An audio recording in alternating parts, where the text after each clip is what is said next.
apologies for the late start. We unfortunately had a massive distributed denial of service attack against our servers, and saturated all of our data lines. Like basically hundreds of gigabits of data were saturated. We think we've overcome most of that, and so it's now time to proceed. But as this massive attack illustrates, there's a lot of opposition to people just hearing what President Trump has to say, and but I'm honored to have this conversation. I want to emphasize it's a conversation, um, and it's really intended to just get a feel for what Donald Trump is just like in a conversation. It's hard to catch a vibe about someone if you just don't hear them talk in a normal way. And when there's an adversarial interview, like no one's themselves in an adversarial interview. Um, and this is really aimed at kind of open-minded, independent voters who are just trying to make up their mind. Uh, and so you can understand, like, what is what is it just like to have a conversation? So, um, honored to Donald. Great uh, to speak. We had a great conversation yesterday. As you mentioned yesterday, if we could just record that conversation and post it, it would have been excellent. And I hope we can have something like that today. Well, I think we will. I'm pretty sure we will. And congratulations, because I see you broke every record in the book with so many millions of people, and it's an honor. We view that as an honor. And then you do want silencing of certain voices. Usually, those are voices that have something to say that are constructive, oftentimes constructive. And Yeah, so we have to consider it an honor. But congratulations on breaking every record. we could start off with, the assassination attempt, which after that assassination attempt were inspiring. Um, you, instead of shying away from things, instead of ducking down, um, you were pumping your fist in the air and saying, "Fight, fight, fight!" And I think that's, I mean, the president of the United States represents America, and I think that is America. That is strength under fire, and so that's a big a part of the reason why I was excited to endorse you as the president of the United States for having another term here is that was just incredibly inspiring. But I mean, what was it like for you? Not pleasant, I have to Not be honest. pleasant. I said there Yeah. was blood. I had Being more shot is blood. not much fun. I didn't know I had that much blood. The doctors later told me that the ear is a place that is a very bloody place if you're going to get hit. But in this case, it was probably the best alternative you could even think about because it went at the right angle, and it was a hard hit. It was very, uh, I guess you would say surreal, but it wasn't surreal. I was telling somebody you have instances like this, or like a lot less than this, where you feel it's a surreal situation, and I never felt that way. I knew immediately that it was a bullet. I knew immediately that it was at the ear, Yeah. and because it hit very hard, but hit the ear. And I also heard people shout, "Bullets, bullets!" Get down, because I moved down pretty nicely, pretty quickly, and we had bullets flying right over my head after I went down. So I'm glad I went down. The bigger miracle was that I was looking in the exact direction of the shooter, and so it hit me at an angle that was far less destructive than any other angle. So that was the miracle. That was Yeah. for those Split people that second. don't believe in God. I think yeah, we got to all start thinking about that. You have to, I'm a believer now. I'm more of a believer, I think, and a lot of people have said that to me. A lot of great people have said that to me, actually. But it was amazing that I happened to be turned just at that perfect Yeah. angle, and all because I put down a chart on immigration that showed that the numbers were so great. I love that chart I even mean, more maybe it's now a that I sign. open it. Maybe Yeah, that's a sign, you know. it's an immigration sign. You But highlighted a serious issue, and yeah, at that moment, that's right. the bullet missed your, hit your ear, but most of your head. I mean, Well, the the yeah, amazing thing is that the sign, I said, bring down that sign on immigration. And it was literally about an eighth of a second where it would be good. And after that, it was going to yeah, be a disaster, no matter which way you were facing. But it just had that perfect angle, which was yeah, exactly at this shooter. Very sad situation. Such a sad situation. As you know, we lost somebody that was great, Corey, yeah, who, a firefighter, a great gentleman, a great trumper. He was just a fantastic family and a fantastic man. And a friend of mine came up, Elon, and said, "I'd like to give the family some kind of help." And I said, "All right, that's great." He said, "Do you mind?" I said, "I don't mind at all." And he wrote out a check for $1 million, gave it to the wife. And, you know, she said, "This is really nice, but I'd rather have my husband back," which is a nice thing for sure, somebody to say, to be honest. She's great. The family is great.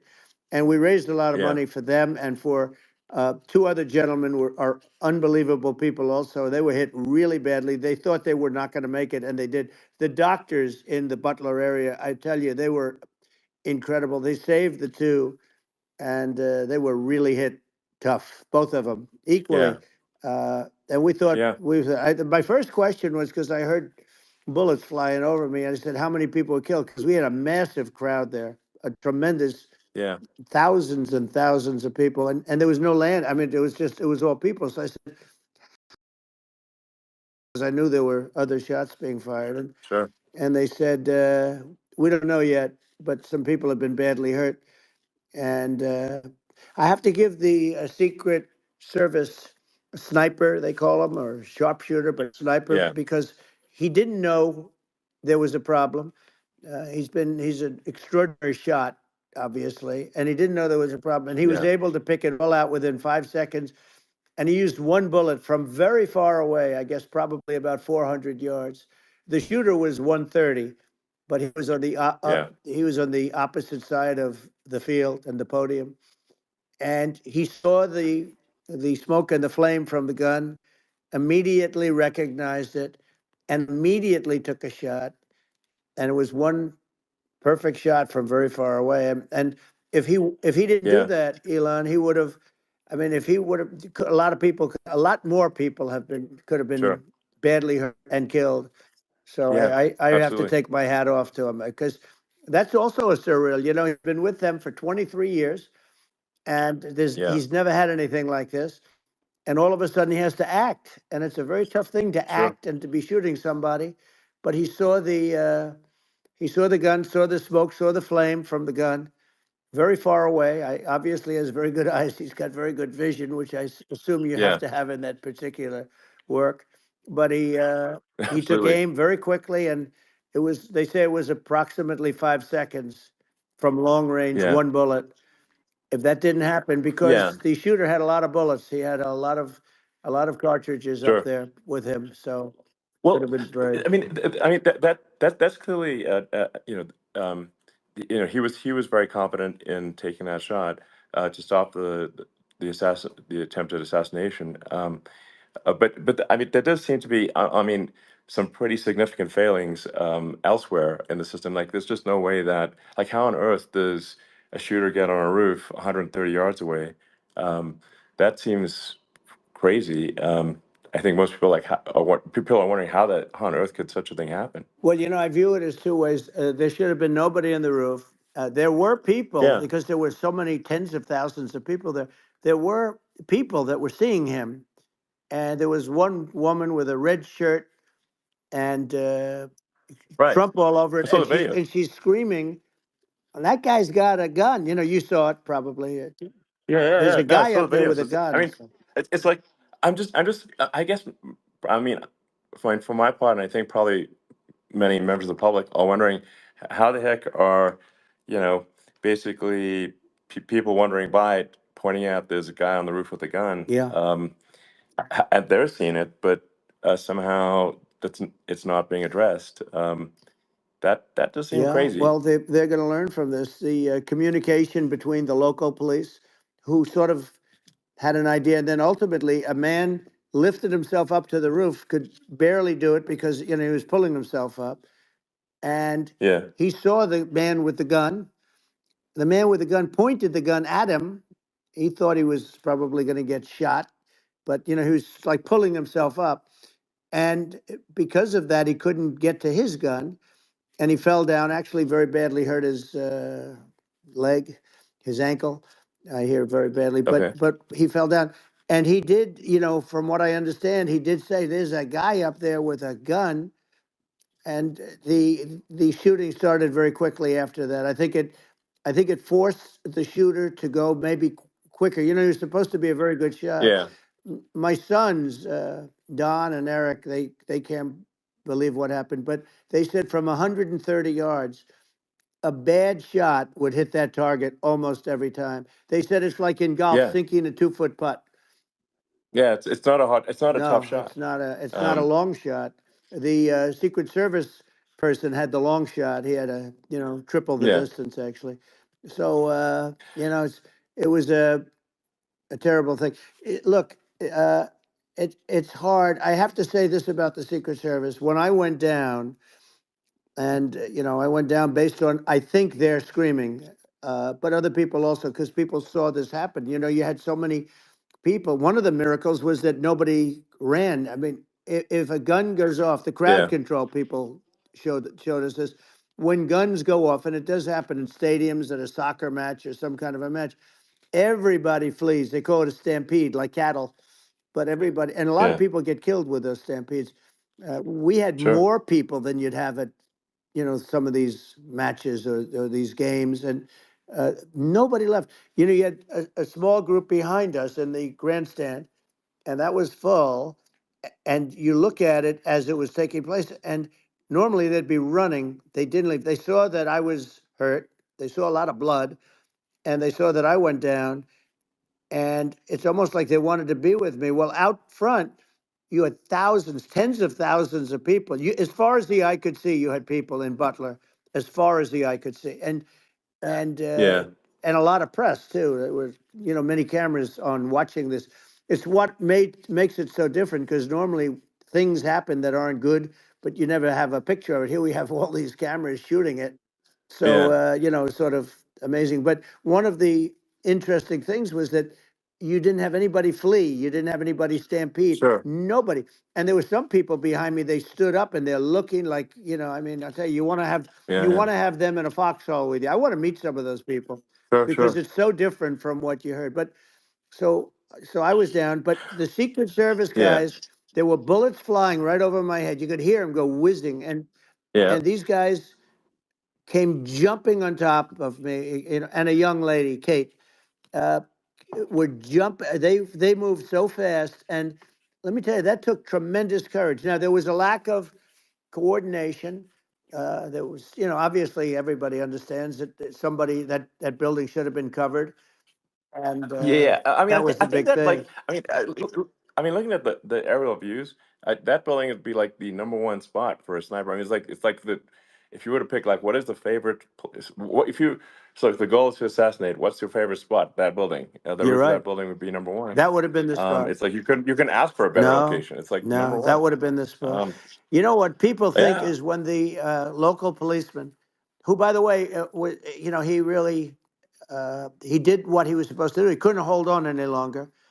And then when he got yeah, his head just peeking above, this guy standing there with a gun at his head. And when he fell down, again, hurt his ankle very badly, but he was making the calls. But what happened is the firing took place very soon. So what they yeah, think is that this guy ran to his site, which he had all planned out with the gun. He ran to the site and he started shooting fast, and maybe that's why he sort of missed. I mean, he uh, yeah. But he as you got said, me, but he it would have could have hit. been I mean, a much yeah. bigger problem. But he totally would have hit if you hadn't turned your head. So like there was a it was a very near It thing. was a So miracle. If I hadn't um turned my head, yeah, I would not be talking to you right now. As much as I like you, exactly. I would not. Yeah, I would well, not be talking to you. maybe talking to me from another realm, perhaps. Yeah, that's Um, right. We'd be talking from a so different place. But it was a very terrible experience. The Butler Hospital, they did such a great job. The doctors were so good. Everybody was so good. There was a mistake if somebody knew, because people were hearing that, there was just a bad feeling that there was somebody was around. You know that story now. It's been pretty Yeah, well. yeah, And yeah, if somebody could have said, because they've oftentimes said, like there'd be a lightning storm or something, because I've done, I think, over 300. I think I did a lot more than that, but we did a lot. And oftentimes they'll say, "Sir, could you wait 10 minutes, please? Sir, could you wait 20 minutes? There's a storm overhead or lightning or something," right? And yeah, that happens yeah, often. And this would have been a perfect time for that to have happened, but it yeah. didn't get coordinated. That was the problem. Well, it was your. I think your actions in the heat of fire, and like what I found admirable there was that you can't fake bravery under such circumstances. The courage is instinctual, or it is not. It's not a rehearsed action. And so I just want to say that I think a lot of people admire your courage under fire there. And Well, yeah, so thank you very yeah, much. I appreciate it. I didn't think of it. I just wanted to get up and I wanted to stand up. I wanted to let people know, I felt I was good when they were on top of me, covering me, actually, very much covering me, and very bravely. But I wanted to get up. I said, I want to get up. And they wanted, they have everything there. They wanted stretcher. I didn't like the stretcher, and I knew I was hit in the ear, but I knew I wasn't hit anywhere else. They felt I was hit someplace else yeah, because it was such a lot of blood, and they were sure that I was hit someplace else. And they were saying, "Sir, you were hit in more than the ear." I said, "Nope, I was hit in the ear. I want to get up. Let me get up." And so I got up, and the crowd didn't know what to think. I mean, this was so many people, and you could see they were confused. They didn't know what to think. And I wanted to let them know I was okay. It was very important for me to let them yeah, know that. And they went wild. You've seen the after. They didn't go wild when I yeah, got up because they didn't know, was I alive. You really couldn't tell when I stood up before the hand, before the fist in the air. Uh, they didn't know if I was alive. Nobody did. And when I put the fist up, they were just relieved and happy and thrilled, and the place went crazy. It was pretty amazing. yeah. It was a Well, terrible thing, but it it was was really nice. incredibly moving. Yeah. Um, well, and I mean, speaking of the sort of slide that got you to turn that saved your life, really, was the illegal immigration Right. slide. Maybe this, That's right. maybe this is worth talking about that, It since was it was that slide You're saved your right. life, No, basically. the illegal immigration saved my life. You're right, but I I had to know be at that's that the. exact angle. I mean, that's a great one. Saved by illegal You know, immigration. the incredible 100%. thing, though, when you talk about the odds, you had to be exactly at that angle. But the Yeah, incredible thing is that the chart, I used it less than 20% of the time. It was just a moment. yeah, It's always on my left, never my right, and it's always at the end of the speech. So here yeah, we have it. It's on the right, not the left. It's at the beginning, not the end. And even the people that put it up, they were unprepared, and they did a great job. They got it up immediately, fortunately. But I looked to the right, and the bullet came whizzing by, hitting my ear. So it was amazing. But when you think of the odds of that, and yeah, yeah, that normally you wouldn't use it. Normally I wouldn't have the thing, and then it would yeah. have been a very different story. It's very much, I say, an act of God. It's a miracle that it happened, and I'm Sure. honored by it. I'm honored by it. Well, what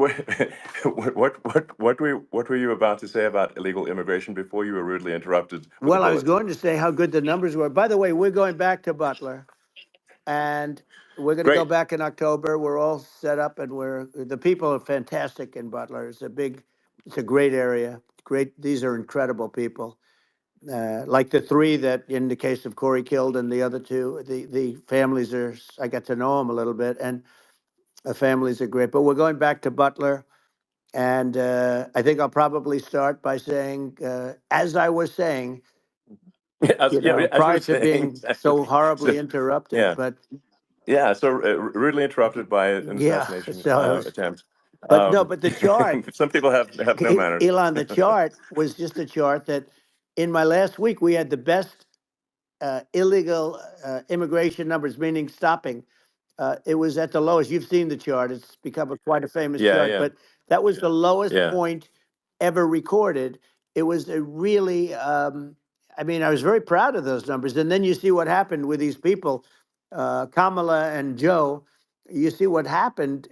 They just let it go. I had remain in Mexico policies. I had all these different policies that was so good. Uh, Guys like Tom Homan and Brandon Judd from Border Patrol. All these are all people that they've been on television. They says the best numbers we've ever had. We had so many different checks, catch and release in Mexico, not the United. We had catch and release in the United States. We had it in Mexico. We had so many things. We had things where if people, many people come in there, they have contagious diseases. We had everything passed. If you have a contagious disease, I'm sorry, but we cannot allow you into the country. So we were setting Yeah, literally records, and I all I was doing is showing that, and I use it sometimes, sure. and in this case, I'm glad I used it. I can tell you that, but they were fantastic numbers. But I'm going to sleep with that chart always.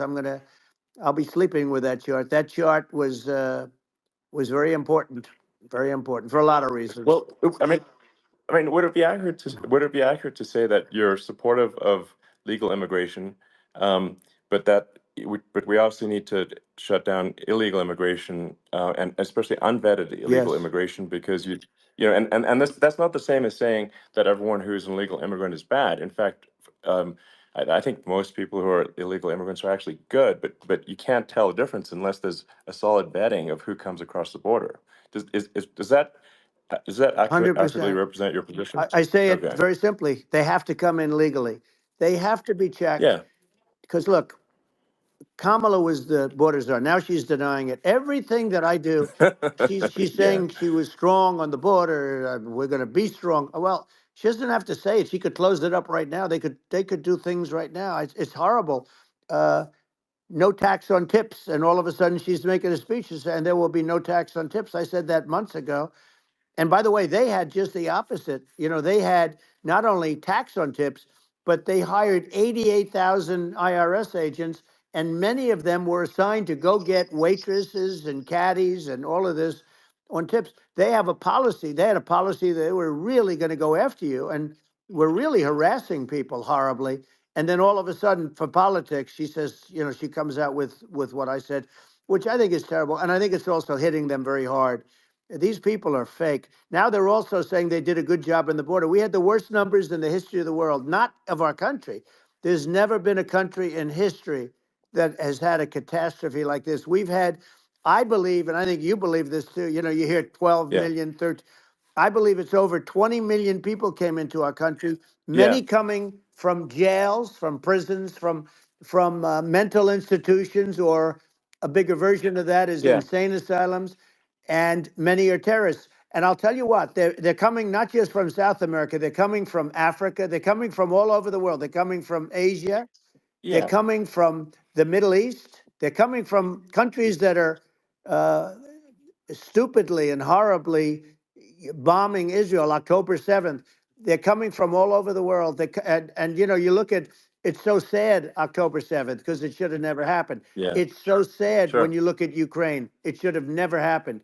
We have a defective Yeah. government. These are defective people, and they're not people that should be running it. But where you see it the best is the border, because you have millions of people coming in a month, and then she gets up and she tries to pretend like she's going to do something. She had 3.5 years. And by the way, they have another 5 months that they can do something, but they Yeah. won't do anything. It's all talk. She's No. incompetent and he's incompetent. And frankly, I think that she's more incompetent than he is. And that's saying something because he's not too good. Yeah. No, I think it is essential to have a secure border. I mean, you're really not a country unless you have a Correct. secure border. And And uh, secure elections, you too. know, yeah, absolutely secure elections, and so it's just essential to have a real border, or we can't function as a country, and our service, our central services are being overwhelmed in a lot of cities, um, and I, but I as we were talking about earlier, I think having a legal immigration process that is smooth and efficient and done well. And I, speaking as someone who is a legal immigrant, and I think that I mean, like one way to think of it is, who do you want on your team? Um, who do you want on Team America? And I think we want to just say, okay, we want to let in people who are gonna, be great contributors to our society and to our economy, Right. and who do you want on the team? And it's not to say that, like in my opinion, actually, I'd say like probably most of the illegal immigrants actually are actually good, hardworking people. That's my opinion. But some are not, and you just have this sort of adverse selection process where, if somebody's, if somebody's like you know, uh, has a career in theft or robbery, I don't understand what's taken them so long to get here, because we're such a target-rich environment. Um, I mean, why aren't more people who have a career in, bad things coming here sooner? Because I mean, it's a piece of cake to go rob, houses in LA or New York, compared to other parts of the world. And in a lot of places in America, if you try to stop the person who's robbing you, you'll be arrested. Yeah. Yeah. So it's insane. It's right. I mean, what's happening with crime, and our police are so good, but they're not allowed to do their job. But I have to tell you, Elon, I They're hate not. to say it because it's such a downer to say it. I hate to say it. I hate it, but you have a lot of people that just shouldn't be. I think it's a much bigger number than you think. They're I allowing, think you're again, right. they're Yeah. allowing people from their jails. And if you were running one of these countries where they're coming from, you would have had all of them. As an example, Venezuela, their crime is down 72%. They're taking their drug dealers, they're taking, frankly, their prisoners, they're emptying out their prisons. They're taking their criminals, their murderers, their rapists, and they're Yeah. delivering them into But the. that's what Castro did. Yeah, That well, he did he, on a much smaller scale. yeah, It was a much smaller yeah. scale. But this is a massive scale because this is being done worldwide. But here's what's happening: crime all over the world is down. And wait till you see the numbers that we have.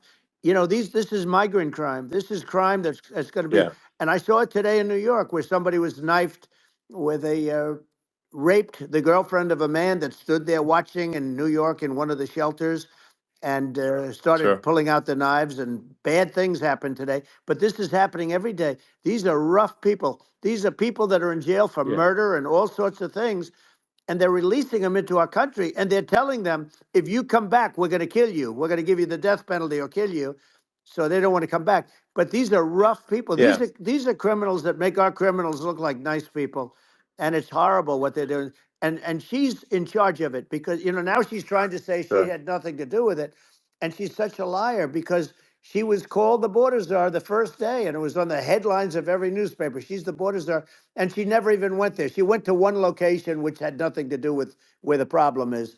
She went in and out, I Right. guess, because she was getting a lot of pressure, Yeah. but Yeah. had nothing to do where the problem Yeah. is. But she was the Well. border czar, and people Yeah. Yeah. can't allow them to get away with their disinformation campaign. Now she's trying to say that she wasn't really involved, and the whole thing is horrible. She was totally in charge.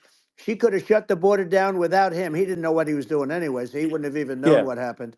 You could shut the border down; he wouldn't Yeah. even know the difference.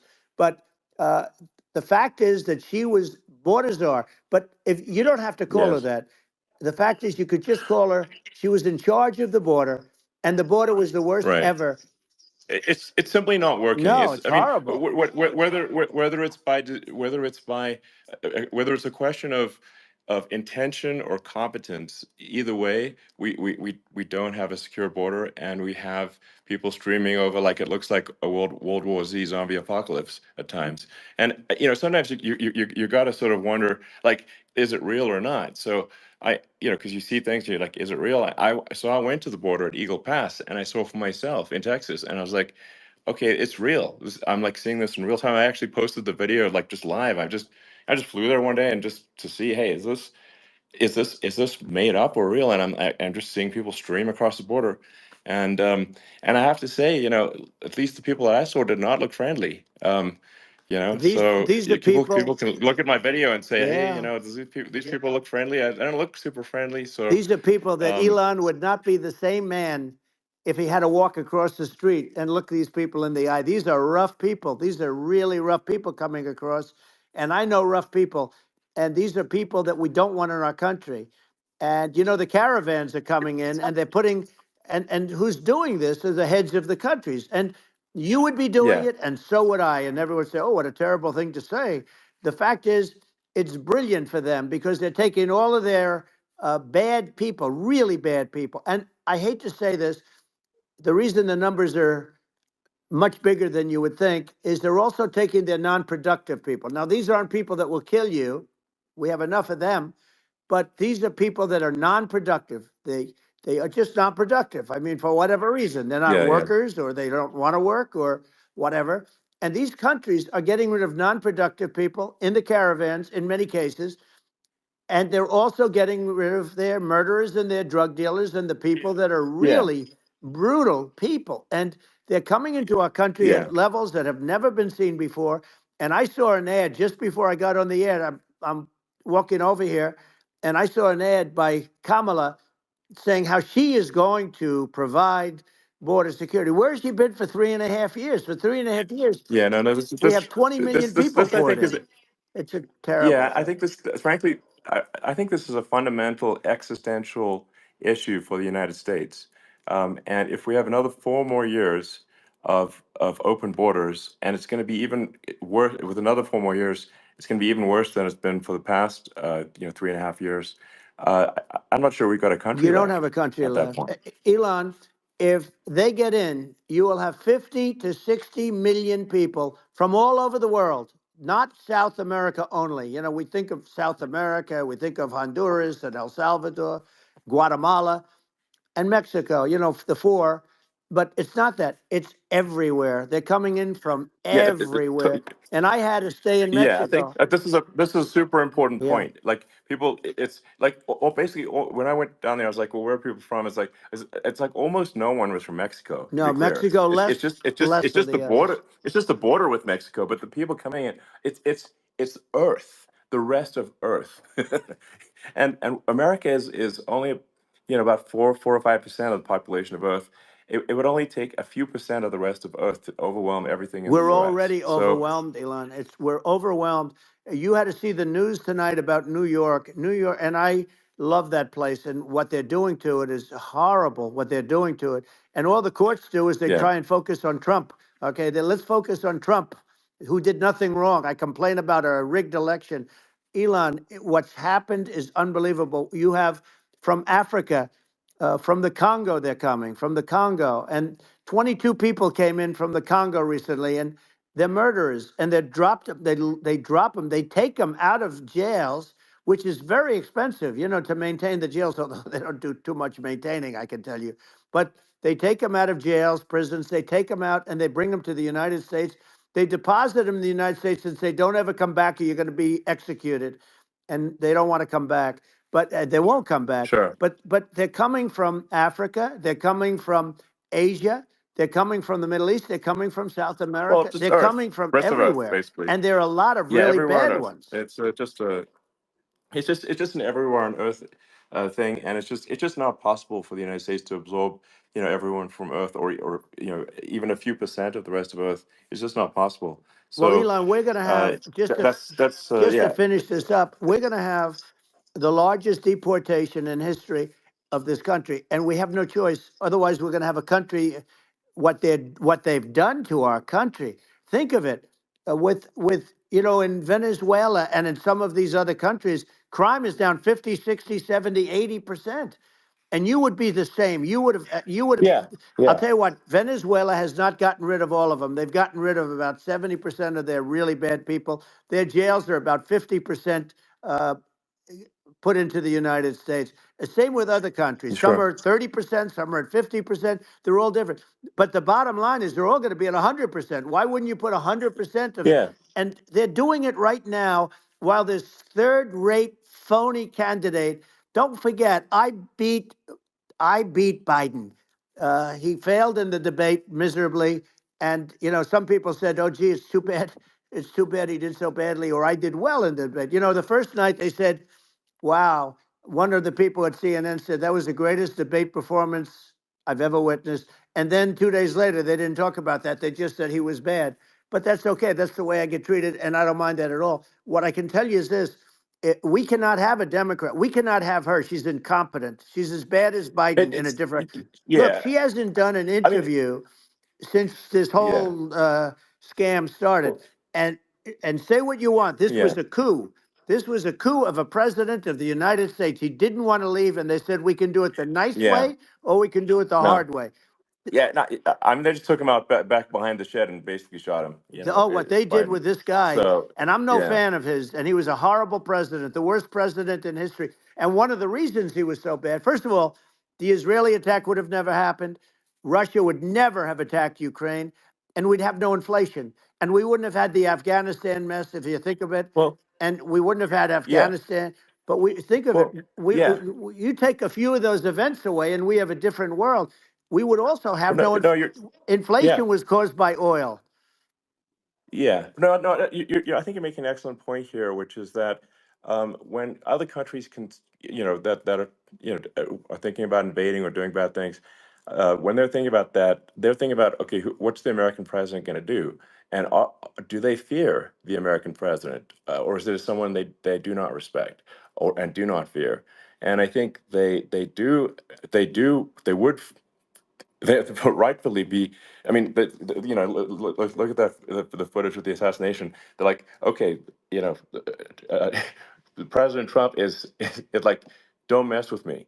I mean, that's like, but whereas I think people are not going to be, and they obviously have not been at all intimidated by Biden, and they certainly will not be intimidated by Kamala. And you have to really think of that in the context of global security.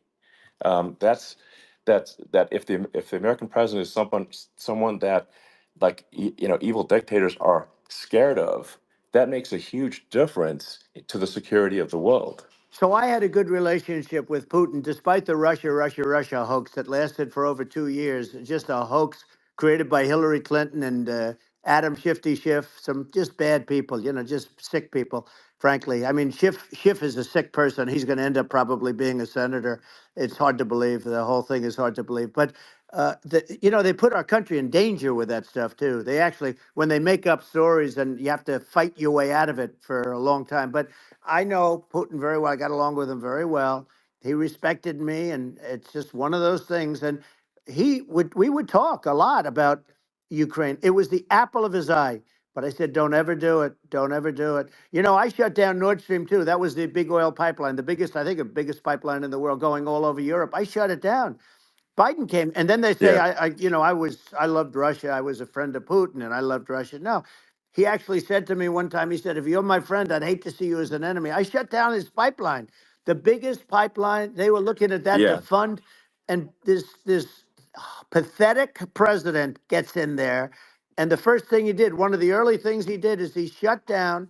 He shut down Keystone XL pipeline, which is our pipeline that would have employed 48,000 people, pipeline workers, shuts it down. That was, a massive job that Obama refused to allow. yeah, I allowed it in my first week because it was jobs and it moved oil. And by the way, in a much more environmentally friendly way. It's underground. It's not a truck that catches on fire or a train that catches on fire.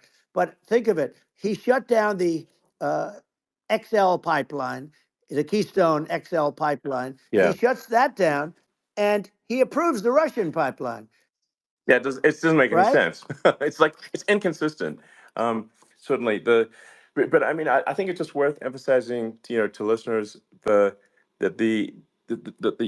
immense importance of whether the United States president is intimidating or not intimidating, and how much that matters to global security, because there's some real tough characters out there, and if they don't think the American president is tough, they will do what they want to I do, know every one of and them. it puts the whole Yeah. world in danger. Elon, I know every one It's of a them, big and I know deal. them well. I know Yeah, Putin. I know President Xi. I know Kim Jong Un of North Korea. I know every one of them.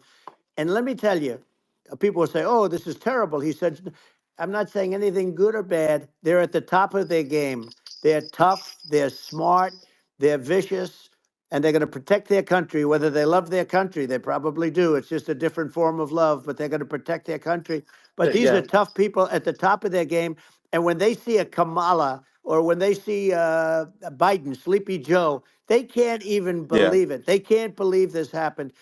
All the stuff that you're seeing now, all the horror that you look at Israel, they're all waiting for an attack from Iran. Iran would not be attacking, believe me.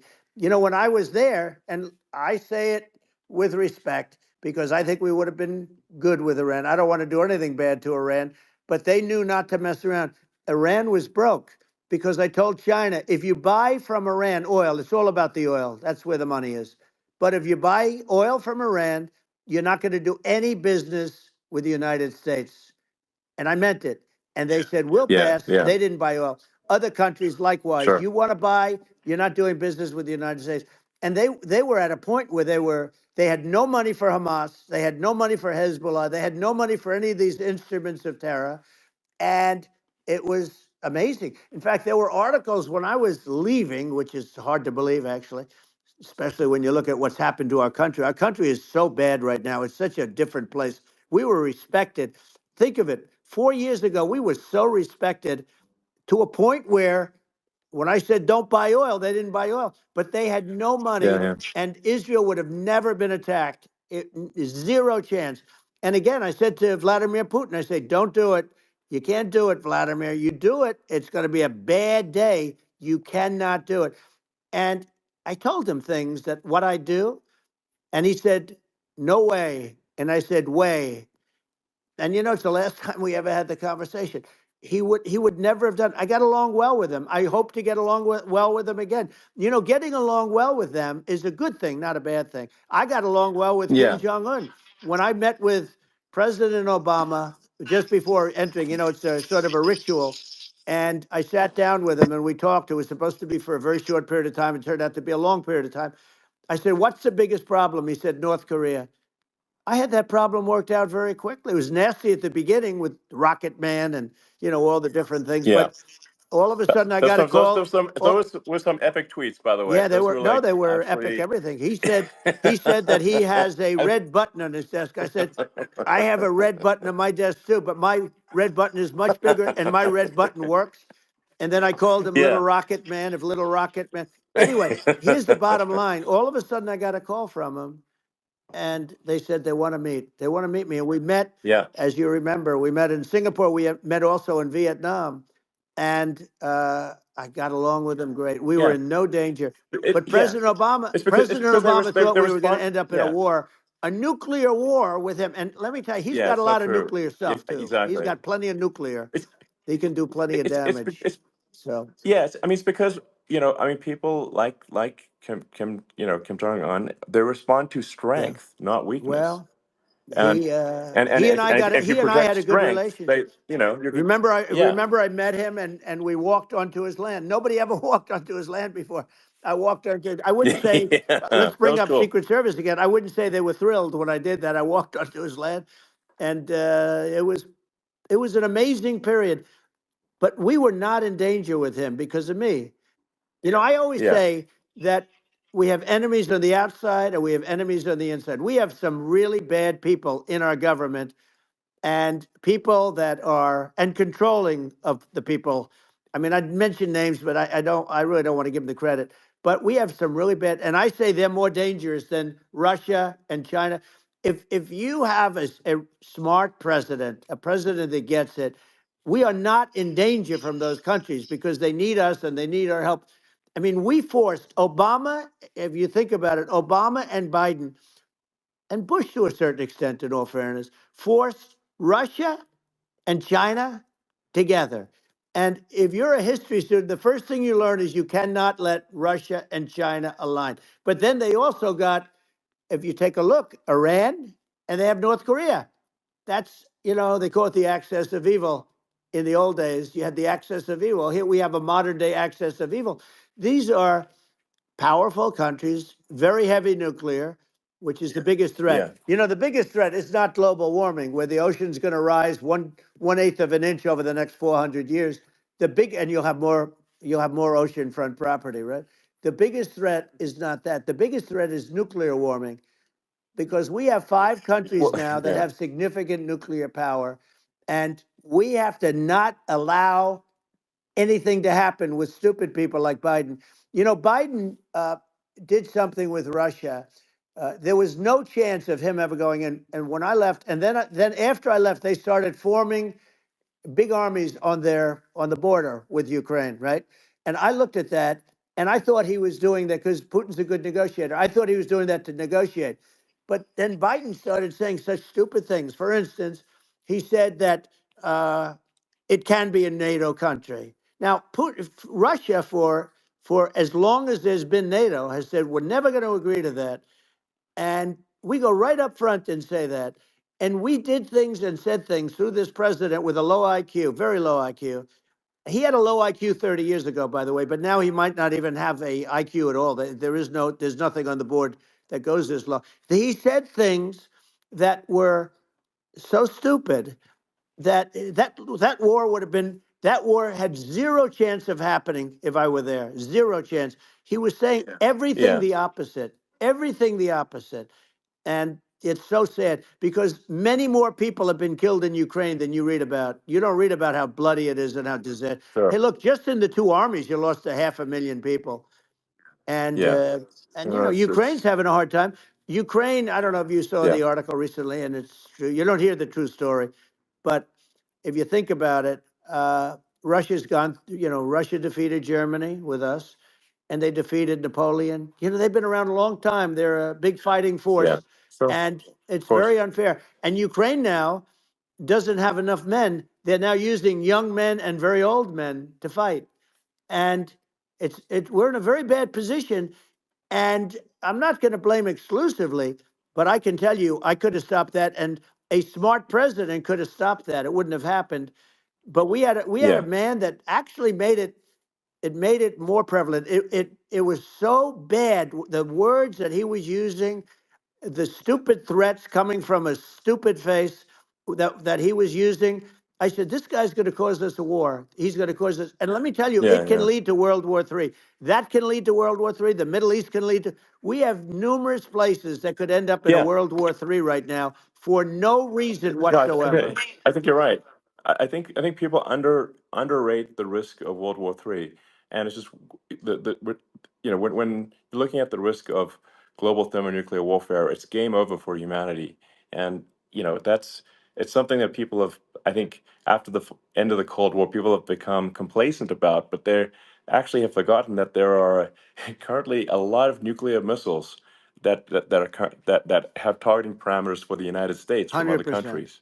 And one of the things And we're going to do is it's we're going to yeah, build an iron dome over us. Israel has it. We're going to have the best iron dome in the world. We need it, and we're going to make it all in the United States. But we're going to have protection, because it just takes one maniac to start something. We're going to have protection, and we're going to have. Why shouldn't we have an iron dome? Israel has one. Some other places yeah, have one that nobody even knows about, frankly. But Israel has it. We're going to have an iron dome. But with all of that being said, to me that's so important, the most important. But with all of that being said, the election's coming up, and the people want to hear about the economy and the fact that they absolutely, sure. can't buy groceries because they don't have enough money to buy groceries. The inflation has killed them. Food prices are up 50, 60, even 100% in some cases. And this stupid administration allowed this to happen. And it's a shame. And that's the thing that people most care about, in my opinion. They care about the border a lot. And we discussed the border at great length. It's nice to have a Yeah, yeah. forum like this where I can discuss something at length. And by the way, you think Biden could do this interview? Do you think that Kamala could do this interview? They would take a pass on No, they you. could not. So they don't need Elon. They don't need Elon screaming out questions. It's pretty sad when you think that somebody that does this for a living can't answer a question or is afraid to do an interview. And in her case, with a very friendly interview, she's got all friendly interviewers. It's pretty sad. Yes, But the absolutely. big thing now is the Well, economy, Elon. yeah, And as much as yeah, I mean, I view nuclear as the single most important thing, but a lot of people don't. A lot of people don't understand that. But it doesn't have to.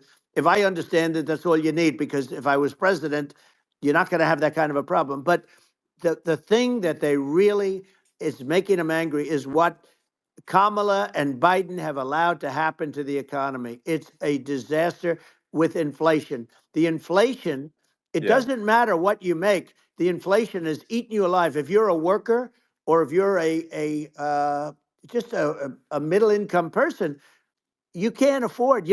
4 years ago, 5 years ago, people were saving a lot of money. Today, they're using Yeah. all their money and borrowing money just to live. It's a horrible thing Right. that's happening, and we'll end that Well, I think quickly. a lot of yeah, a lot of people just don't understand where inflation comes from. Inflation comes from government overspending because the checks never bounce when it's written by the government. So if the government spends far more than it brings in, that increases the money supply, and if the money supply increases faster than the rate of goods and services, That's right. that's inflation. Um, so really, we need to have we need to reduce our government spending, and we need to re-examine. I think we need like a government efficiency commission to say like, hey, where are we spending money that's sensible? Where is it not Right. sensible? And we need to live within our means. We're currently adding, I think, $1 trillion to the deficit every roughly Right. every 100 days. That's right. And the interest payments on the national debt have now exceed the defense budget. It's on the order of $1 trillion, It's interest. and it keeps Yeah, I growing. rebuilt our military, largely rebuilt our military, did a great job on it, which was so important. We had jets, we had fighters that were, and bombers that were 70 years old. And we did a great job in that. Then by the way, then we gave 85 billion of it back to Afghanistan, if you can believe it. We gave them 85 billion. They're one of the largest sellers Yeah, of military equipment in the world. They're selling what we gave them. That was one of the most embarrassing days in the history of our country. But if you think about, let's go back to the economy. We have to bring energy yeah, prices down. Energy started at the price of gasoline. Now your cars don't require too much gasoline, so you have a good, and you do make a great product. I have to say, I have to be honest with you. thank That you. doesn't mean everybody should have an electric car, but these are minor details. But your product is incredible. But the Thank you. gasoline, Elon, is the cost of energy. Not only gasoline, it's the cost of heating your house and cooling your house. That has Sure. to come down. It's gone up 100%, 150, and 200%, and that has to come down. When that comes down, and we're going to Yeah, drill, baby, drill. They stopped drilling, and then they went back to drilling because they went back to the Trump policy. But if they won the day after they get into office, this country will go out of business because they're going to go to an energy policy that's not sustainable, wind and different things. You're not going to have anything. yeah, And I know you're a big fan of the AI, and I have to say yeah. that AI, and this is shocking to me, but AI requires twice the energy that the country already produces for everything. So you're going to have to build. We're going to have to build a lot of energy if our country will be competitive with China, because that's our primary competitor for this on the AI. You're going to Sure. need a lot of Well, I mean, electricity. You're going to need tremendous yeah. electricity, like almost double what we produce now for the whole country, if you can believe it. Sure. Well, just going, back to this, like this basic thing, which that people try to make it sound complicated, but it's not. But inflation is caused by government Right. overspending. Would you agree that we need to take a look at government Yes. spending and have perhaps a government efficiency commission that just tries to make the spending sensible and so that the country lives within its means, just like a The person does? waste is incredible, and nobody It negotiates is. prices. You used to have a lot of people making jets, and you end up with two companies, and they'll probably try and merge at some point. I mean, I went through it like Air Force, just a thing like Air Force One. One of the first documents they asked me to sign, a general walks in, sir, would you please sign this document? And what is it? Air Force One. That's with Boeing, which is basically two planes, two 747s, and the price was Yeah. $5.7 billion for two planes. Now they're Wow. highly sophisticated. That's They're insane. even nicer than your plane, okay? But much more sophisticated. They're very. I won't say what's on it, but they got a lot of stuff on it. Anyway, but it's Sure. 5.7. I That's a crazy It's a number. crazy number, but I said I'm not going to pay 5.7. I'm not going to do it. I said, who made the deal? Obama and his people. I said, well, then I know the deal's no good. I'm not going to do it. And over a course of about 4 weeks, by my saying I'm not going to do it, I got the price reduced by $1.6 billion for the exact same plane, other than we had a nicer paint job, if you want to know the truth. But for the exact same plane, I saved one. And I said to Boeing, man, you guys must make a lot of money if you can reduce the price by that. But now what I do hear is that they're going back to the Biden administration and wanting big cost overruns, because they see these dopey suckers in there, and they'll end up getting some of the money back. But I shaved it by $1.6 billion for the exact same plane, and you can now take that and multiply that out times thousands of other Exactly. items, and Multiply it by yeah, a the zillion, numbers are and yeah, yeah. astronomical. I agree with you. Well, I mean, if so, I think it would be great to just have a government efficiency commission that takes a look at these things and just ensures that the taxpayer money, the taxpayers' hard-earned money, is spent in a good way. I'd be happy to help out on such a commission I'd love if it. it were formed. Well, you're the greatest cutter. I mean, I look at what you do. You walk in and you just say, "You want to quit?" They go on Yeah, strike. I won't mention the name of the company, but they go on strike, and you say, "That's okay. You're all gone. You're all gone." So every one of you is gone, and you are the greatest. You would be very good. Oh, you would love it. But if you look at Argentina. well, I'd be happy to Yeah, by help the way, out. congratulations. I Yeah, just looked at the number of people that are listening to you and I chat. We'll call it a chat. But yeah. congratulations. This is very good. I mean, it's great. And you're an interesting character. The new head of a place called Argentina, and he's a big, Malay's awesome. he's great. And Yeah, he's a big MAGA fan, that he ran on MAGA. And he took it to an extreme too. He ran on MAGA, and I hear he's doing really a terrific job. It's called Make Argentina Great Again. It worked out perfectly. He came in, he bought a lot of hats, he brought over, but he's doing a big job. He really cut. And I'm hearing yeah, they're starting to do pretty well. Inflation's getting down. They had like yes, exactly. 2,000%. They had inflation like not normal inflation. They had the real deal. But we're going to Yeah, have that pretty soon. We have, I think we yeah, have the worst inflation we've had in 100 years. They say it's 48 years. I don't believe it. I think we have the worst. They yeah. don't include a lot of the items that should be included. You know. Yeah. Well, it's just from government overspending and not spending taxpayer money Yeah, effectively, and having just like so many departments, you can't even name them all. And what Malay is doing, is he's cutting government spending. He's simplifying things. He's having putting in regulations that make sense, and we're Argentina overnight is experiencing a giant improvement that's in right. prosperity. But it's also a lesson for the United States, which is that um, Argentina used to be one of the most prosperous countries in the world. Um, That's right. in the like in the 30s, 40s, and because of bad government policy, it ruined the country. And if you take Venezuela, for example, Venezuela should be incredibly prosperous. They have phenomenal reserves of everything, oil, everything, and it should be prosperous. But if the government's wrong, it impoverishes the people. And so I think we should not be complacent in the United States and thinking that and taking our prosperity for granted, because if with bad government policy, we can run the country into the ground, and that's just something people should bear in mind. Don't take prosperity for granted. Well, think of education. So we're ranked at the bottom of every list of the top 40. We're ranked number 40, number 38. Uh, Norway, Switzerland, Sweden, different countries are ranked good. Actually, China's pretty close to the top. They're a top 6 or 7, but we're ranked at the bottom, almost at the bottom, 38, 39, 40. In other words, horrible. And yet we spend more per pupil than any other country in the world. So we spend more. And what I'm going to do, one of the first acts, and this is where I need an Elon Musk, I need somebody that has a lot of strength and courage and smarts. I want to close up Department of Education, move education back to the states, Yeah, where states like Iowa, where states like Idaho, not every state will do great, because states that basically aren't doing good now. You look at Gavin Newsom, the governor of California. He he's terrible. He does a terrible job. So he's not going to do great with education.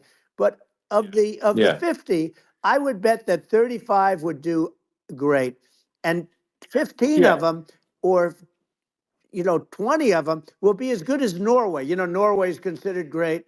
Uh, you can name them. I mean, just they're so good. Some of yeah, these countries are so good. But if you go into some of these really well-run states, we have states that don't know what debt is. We have states that have low taxes, no debt, everybody working. They're really well run, sure. and maybe they have certain advantages in terms of location, in terms of the land, or the sun, and the water and the whole thing. There are a lot of advantages that some people have. But if you moved education back to the 50, you'll have some that won't do well, but they'll actually be forced to do better because it'll be a pretty bad situation.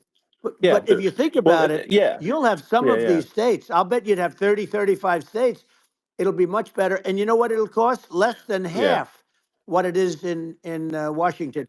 And yeah. these people don't care Well, about the yeah, students in these, faraway states. And it'd well, be unbelievable. yeah. I think you're making a good point in that if the states have to if each individual if each state has to compete against other states, then people will That's naturally right. move to states where it's better. Well, like Um, California, as we said, it's a badly run state. I could go through. I got so many friends that are in those states, even if they're Democrats. I hate to mention certain states, but Illinois is badly run with Pritzker. He's a real loser.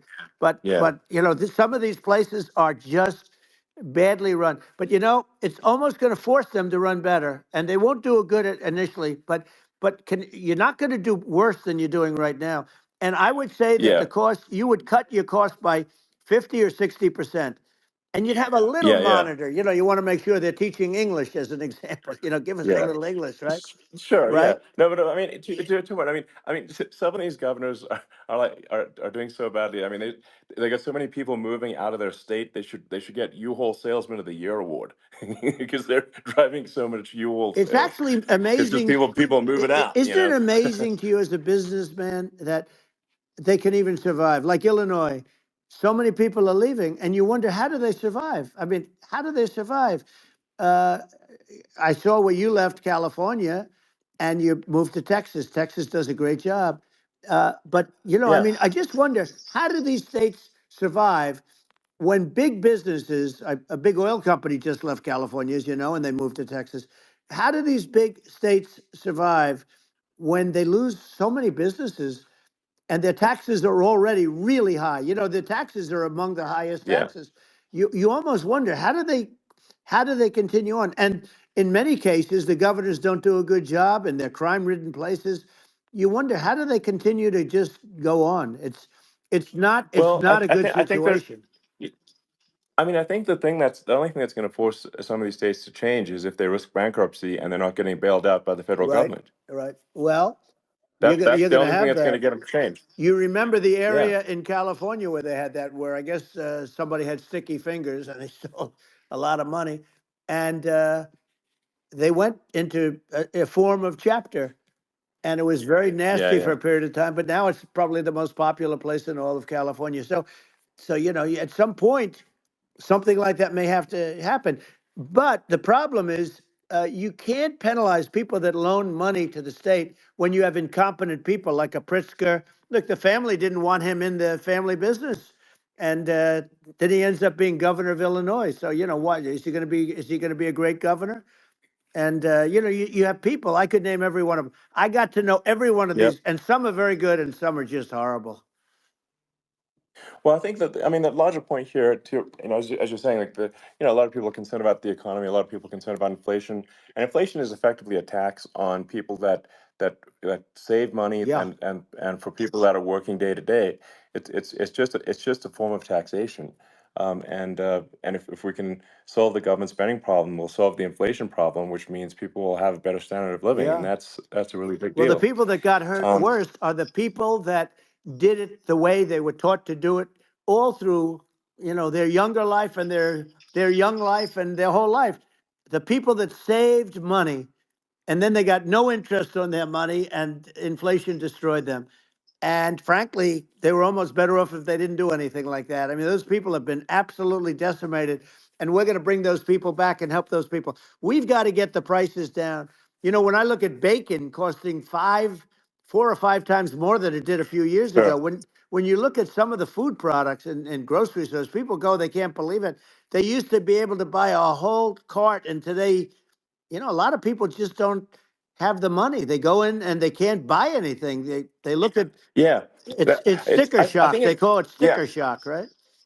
I think it really just comes, like I said, I think it just comes down to really, I guess, two things, which is that if you solve government overspending, you solve inflation, which improves living Right. standards of the average person, and then if you deregulate, like have sensible regulations, so because a lot of the regulations are nonsensical and cause the cost to be extreme for no reason, but unless you've got effective deregulation. Like Reagan did a great job on deregulation in the 80s, but it's been 40 years since we had That's right. anyone really. I mean, during your administration, we made some progress, but I think uh, there's an opportunity to make, I think, radical progress with sensible regulation. Yeah. And Well, if those Elon, those two things, yeah, those are the big yeah, we deals. set a record. We did more deregulation and more restrictions on all of the different businesses than any other president. Remember, I had the rule for everyone we put in, you have to get rid of 10 or 12. And we did Yeah, radical cuts on all of that. And a lot of that's being put back by this administration. And we did radical cuts on things that weren't necessary. But we were all set. We had the best economy ever maybe in the world. And then what happened is COVID came in, and we had to focus on that, and nobody knew what it was. And I always say I got good marks on economy, good marks on military. We knocked out ISIS. We did so many different things. We rebuilt. But, I never got the credit that we really deserved on what we did with COVID. We never got the credit. But if had that not happened, a gift from China, from Wuhan, came in from Wuhan, the Wuhan labs, and I always said it, and it turned out to be right. But yeah, had that not happened, we were set to start reducing debt. We were going to reduce taxes further. I gave the largest tax cuts, and we were going to reduce taxes still further for middle income people, not only businesses. But we did it for sure, businesses because they're the ones that's why we had the great job numbers. But we were set to really start reducing debt. And, we're sitting on the biggest pile of liquid gold anywhere in the world, bigger than Saudi Arabia, bigger than Russia. And we were going to drill, and we were going to make so much money. We were going to supply Europe with oil. I had stopped the Russian pipeline, and we were going to supply them with oil and gas. We were going to make a fortune. And then the COVID came in, and we really had to divert. Then what happened is when they came in, we kept a lot of businesses alive. If I didn't do what we did, we would have had a 1929 type depression. But the problem is when Biden came in, he got trillions of dollars and just started spending it stupidly. You didn't need it anymore. We got over that bad period where everybody was dying and feeling, it was just not a good period. Interestingly, during his administration, many more people died during his administration of COVID than during my administration, and we really got the brunt of it. But people don't realize more people died during his administration than ours. But it diverted us from doing what I wanted to do. But we had the greatest for almost 3 years. We had the yeah, great, and you know that probably better than anybody. So many of your friends said to me, the best years we've ever had in business were during the Trump years, and also said that African American, Hispanic American were so incredible. They were having the best Asian American women, men, young people without a diploma, young people that graduated from the best colleges, from MIT, from the Wharton School, from all of the great colleges, Harvard. They were doing better, and people without a diploma were doing better, and everybody was happy. And then COVID came, and sure. we had the problem is they spent trillions and trillions of dollars. They wasted. They shouldn't have taken any money, and we wouldn't be having inflation right now, which is killing our country. Yeah, yeah. Yeah, absolutely. And I mean, I should probably say something about, like, maybe my views on climate change Yeah. and oil and gas, because I mean, I think I'm probably different from what most people would assume, because my views are actually pretty, I think, moderate in this regard, which is that I don't think we should vilify the oil and gas industry and the people that have worked very hard in those industries to provide the necessary energy to support the economy. And if we were to stop using oil and gas right now, we would all be starving, and the economy would collapse. So it's, I don't think it's right to sort of vilify the oil and gas industry. And I the world has a certain demand for oil and gas, and it's probably better if the United States provides that than some other Sure. countries. And it would help with prosperity in the U.S. And at the same time, obviously, my view is like we do over time want to move to a sustainable energy economy, because eventually you do run out of. I mean, you run out of oil and gas. It's not there for. It's not infinite. Um, and there is some risk. I think the risk is not as high as a lot of people say it is with respect to global warming. But I think if you just keep increasing the parts per million in the atmosphere long enough, eventually it actually simply gets uncomfortable to breathe. People don't realize this. If you go past 1,000 parts per million of CO2, you start getting headaches and nausea. And so we're now in the sort of 400 range. We're adding, I think, about roughly 2 parts per million per year. So I mean, it still gives us. So what it means is like we still have quite a bit of time, but so there's not like we don't need to rush, and we don't need to like stop farmers from farming, or you know uh, prevent people from having steaks or Right. basic stuff like Right. that. Like you can leave the farmers alone, I agree. in How my opinion. crazy is that where I mean, you have farmers that are not allowed to farm anymore and have to get rid of their cattle, and the whole world is yeah, a that's little silly. crazy, but it's largely taken its lead from us. I do say though, I've heard in terms of the fossil fuel, because even to create your electric car and create the electricity needed for the electric car. Fossil fuel is what really creates that at the generating plants. And, so you sort of can't get away from it at this moment. I mean, someday you might be able to, but I do hear we have anywhere from 100 to 500 years left. Much of it hasn't even been found yet. Yeah, But there are tremendous, like Anwar. I got Anwar in Alaska approved. Ronald Reagan couldn't do it. Nobody could do it. Everybody tried. Nobody could do it. I got it approved. The first thing that Biden did was unimprove to get rid of it. He ended yeah, it. His secretary went in and she ended it. And what a disgrace. That's Anwar. That's bigger, or they think it could be bigger than Saudi Arabia in Alaska. Could be bigger than Saudi Arabia.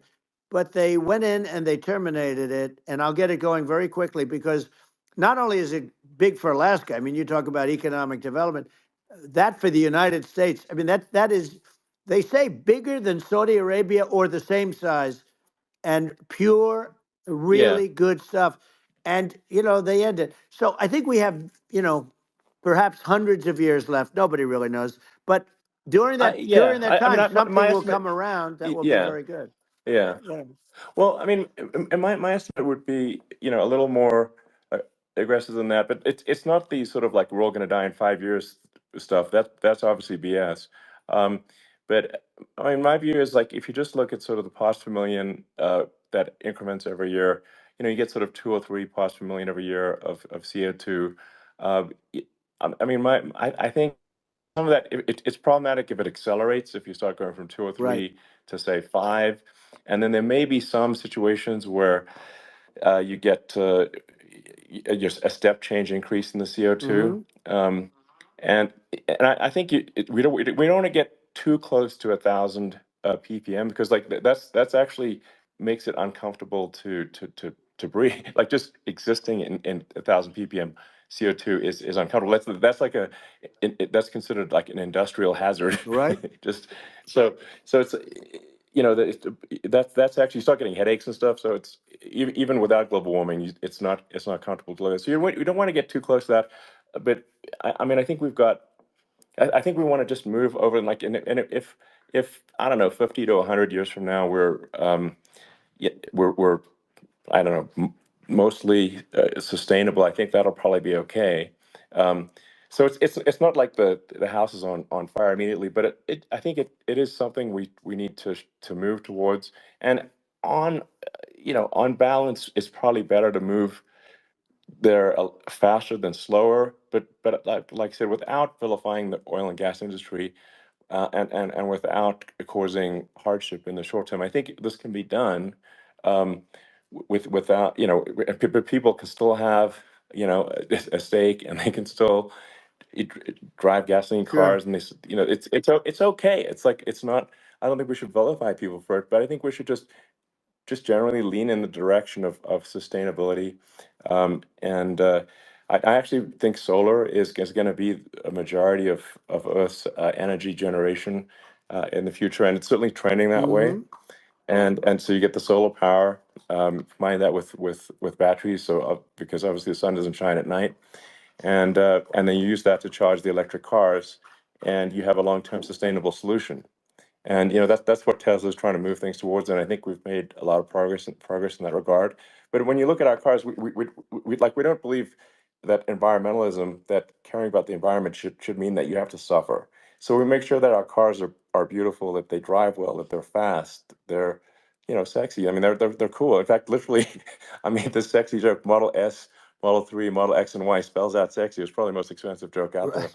Um, but I don't know, I like cheesy humor, so, um, but I'm a big fan of, like, let's have an inspiring future, and Yeah. let's work towards, a better future, and we can do so without demonizing Right. people. I'm okay. It's very interesting. You use the word global warming, and today they use the word climate change because you have some places that go up, and so they were getting themselves in a little trouble with the word global warming because not every place is warming. Some places are going the opposite direction. But I'm sort of waiting for you to come up with solar panels on the roofs of your cars and on the trunks of the cars, and it just seems like something that at some point you will come up with. I'm sure you'll be the first, but it would seem that a solar panel on the roofs, on flat surfaces, on certain surfaces might be good, Yeah, at least in certain areas of the country where you have or the world sure.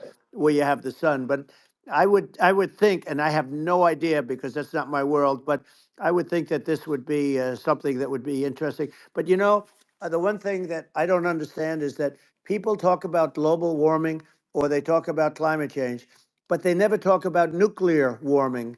And to me, Sure. that's an immediate problem because you have, as I said, 5 countries where you have major nuclear, and probably some others are getting there, and that's very dangerous. That's where you need a strong American president because you don't want to have this proliferation. But you have 5 countries and getting more. China is much less than us right now, but they're going to catch us sooner than people think. They're way lower. Russia and us are number one, and I mean, we're sort of tied. And China is far behind, but they're developing at a level that you're not surprised to hear very fast. They'll end up catching up, maybe even Yeah, surpassing. But to me, the biggest yeah, problem is not climate change. It's not, and everything's a problem, but it's degrees. To me, the big problem is the nuclear power. The power of nuclear is so great. And when I talk yeah. about Nuclear power is underrated. It's I'll awesome. prevent World War Yeah. III, Oh, I will. But the okay. truth is that you have to because this is no longer army tanks going back and forth and shooting at each other. This is Yeah. a level of destruction and power that nobody's ever seen before. Yeah, and actually, there's the bad side of nuclear, which is a nuclear war, very bad side. But there's also, I think, nuclear electricity generation is Absolutely, you're underrated, right. and it's actually, people have this fear of nuclear electricity generation, but it's actually one of the safest forms of electricity generation. It's just a huge misunderstanding. Um, and if you look at the injuries and deaths, caused by, say, I mean, I'm not going to try to pick on coal mining, but just any kind of mining Right. operation, and there's a certain number of injuries and deaths per year. And you compare that to nuclear. Nuclear is actually way better. So it's underrated as an electricity source, and I think it's something that's worth reconsidering. But there's so much regulation that people can't get it done. So that, Maybe they'll have sort to of change the have it, name. The name is just, it's a rough name. There are some areas yeah, it's a rough like when name. you see what happened in, Good, bad right, branding. The we'll have to branding's rough. rebrand it. We'll have to give it a good name. We'll name it after you or something. You know, No, no, no, it has hey, it has a branding problem. When you see what happened it does have a branding problem. when you see what happened in Japan, where they say you won't be able to go on the land for about 3,000 years. Did you ever see that? And in Russia, where they had the problem, where they, there's a lot of bad things happened, and they have a problem. And they say that in 2,000 years, people will start to occupy the land again. You realize it's pretty bad. No, But that's not true. but you're Well, no, right no, about it. It's amazing. it's actually not that bad. So like after Fukushima happened in Japan, like people were asking me in California, are we worried about like a nuclear cloud coming from Japan? I'm like, no, that's crazy. It's actually it's not even dangerous in Fukushima. I actually flew there and ate locally grown vegetables on TV to prove it. Um, and I donated a solar water treatment, a solar powered system for a water treatment plant, and Yeah, but you haven't because the been danger feeling is so just well lately, and I'm worried about no, it. no, but I mean, I'm it's just only kidding. it's I'm only fine, kidding. It's like Hiroshima and Nagasaki were bombed, but now they're like full cities again. So Right. it's Well, that's really great. not That's great. something that That's um, great. so it's not as scary as people think, basically. But Yeah. um, let's see. I mean, are there some other topics we should touch on? Oh, like lawfare. I think Well, we need to be concerned about. what they've done to Um, this country. obviously, Yeah. yeah. Well, we just won the big I mean, case in Florida. This was a Biden administration did something that's never been done in this country, and that's go after their political opponent, me, with this nonsense and just nonsense. And the big case in Florida we won, but they always pick a judge and a jury, and they use local DAs, they use the local uh, attorney generals like Fani, Fani, spelled yeah, Fani, Fani, and yeah, it's yeah. all a big hoax, and it's all run from there. Like in Manhattan, the one of the top people from the Justice Department went in, ran Manhattan, ran the state. The Letitia James deal was run by a person from the Department of Justice, Biden. They've never done this before, Sure. and they set up a very bad precedent. It's called lawfare, warfare.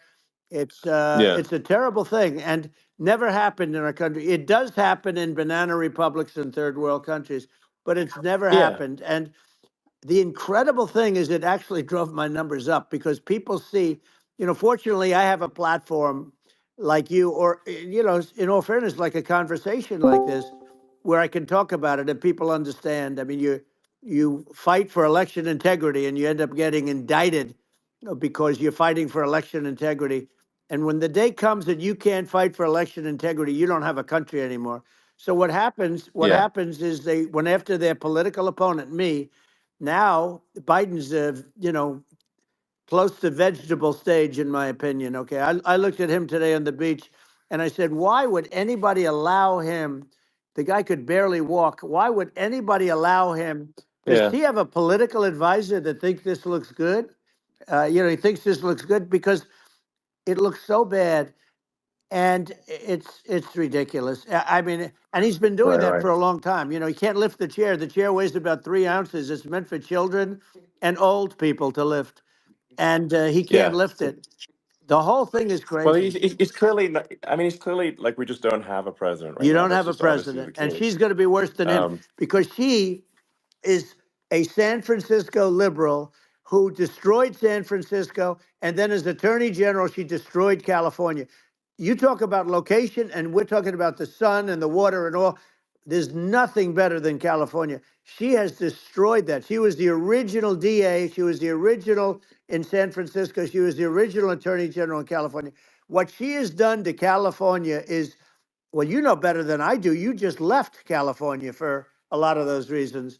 And what she's done with crime, with cashless bail, where you kill somebody. I mean, we have states now you kill somebody and they let you out right away. I mean, you don't have to even put up, and then they never find the people unless